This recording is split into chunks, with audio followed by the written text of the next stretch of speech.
Let's talk about power, but forget everything you think you know about it. Real power isn't about being the loudest person in the room, not at all. It's about being the calmest. It's that quiet, deliberate control you have over your own emotions and, believe it or not, your own finances. It's the ability to just pause when everyone else is panicking. So today, we're diving deep into the art of quiet command. Okay, let's dig into this quote for a second. Dangerous here doesn't mean threatening, it means powerful. Think about it. The person who's just observing, really listening and not jumping to react, that's the person who's gathering all the information. They're seeing the entire chessboard while everyone else is just reacting to the last move. In this game, silence is your absolute strategic advantage. And here's the central idea, the real thesis of this whole thing. The discipline it takes to truly master your emotions is the exact same discipline you need to build financial freedom. It all boils down to quiet command, choosing to respond thoughtfully instead of just reacting on impulse, whether that's to an annoying comment or a wild swing in the stock market. This slide just lays it out so perfectly, doesn't it? You've got two paths. Over here on the left, you've got the reactive state. It's chaotic, it's loud, it's driven by emotional outbursts and that kind of scarcity, fear-based spending. But then, on the right, that's the goal. That's the responsive state. Just look at those words, strategic, disciplined, calm. Now, this isn't about being passive. It's about being in active, deliberate control. It's about choosing your next move instead of being pushed around by the chaos. You know, this is such a key distinction to make. Calm isn't just the absence of noise. It's an active state of command. It's having the presence of mind that allows you to de-escalate a tense situation or to step back from a panicked decision. In a world that is just getting louder and louder, calm is the ultimate power move. So how do we actually start building this kind of command? Well, it all starts with a huge shift in your mindset. You have to go from being a sponge to being a sovereign gatekeeper. And this is all about taking deliberate, conscious control over what you allow into your emotional world and, just as importantly, your financial world. Seriously, think about that metaphor. A sponge just passively soaks up everything around it, right? Good, bad, messy, it just absorbs. But a gatekeeper? A gatekeeper stands at the gate and consciously decides. You decide which emotions get in, whose drama you're going to take on, and exactly where your money goes. Your energy and your assets are your most precious resources. They need active protection. This brings us to a really crucial tool, selective empathy. And let's be super clear here. This is not about being cold or uncaring. Not at all. It's about being strategic. It's recognizing that your emotional energy is a finite resource, like a battery. You have to consciously choose where you invest it, putting it into people and situations that give you something back, that recharge you, instead of letting it get drained by every problem that honestly isn't yours to solve. All right, let's get tactical. These are your velvet responses, the actual scripts you can use tomorrow. Notice how they're not aggressive, right?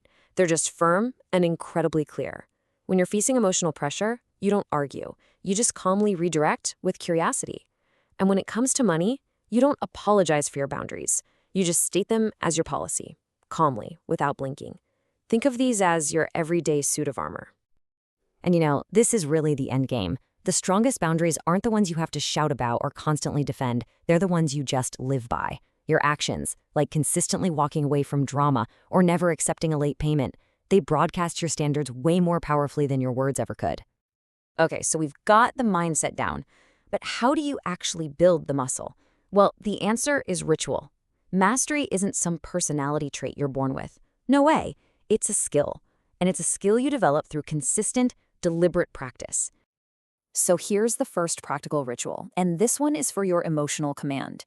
Think of it like a nightly debrief with yourself.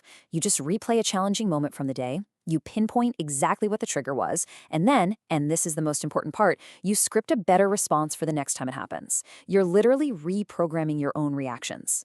And that final step, saying it out loud, that's about closing the mental tab so you don't carry yesterday's weight into tomorrow. Now watch this. We apply that exact same structure to your finances with the weekly wealth check-in. It's the same process. You set a time, you review the numbers, and this is crucial, with no shame, no judgment.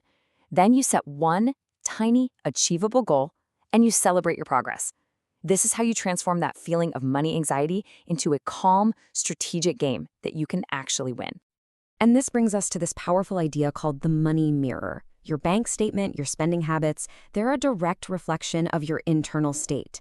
Are you spending to perform for other people? I mean, that quote says it all. Luxury without savings is just performance. Wow, let that one sink in.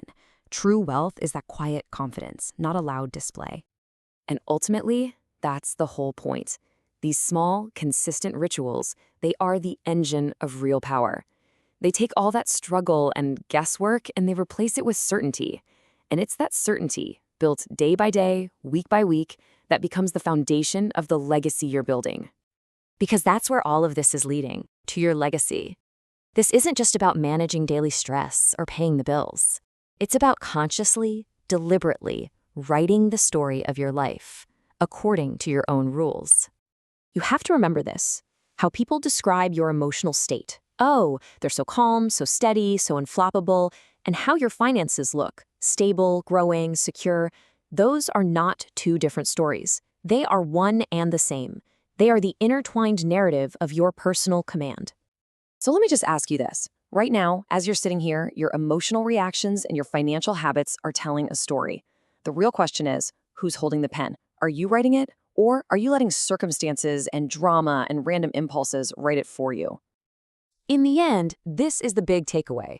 The command you build over your inner world is directly reflected in the command you have over your outer world.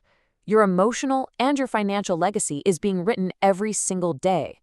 Make sure you're the one holding the pen. Write it on purpose.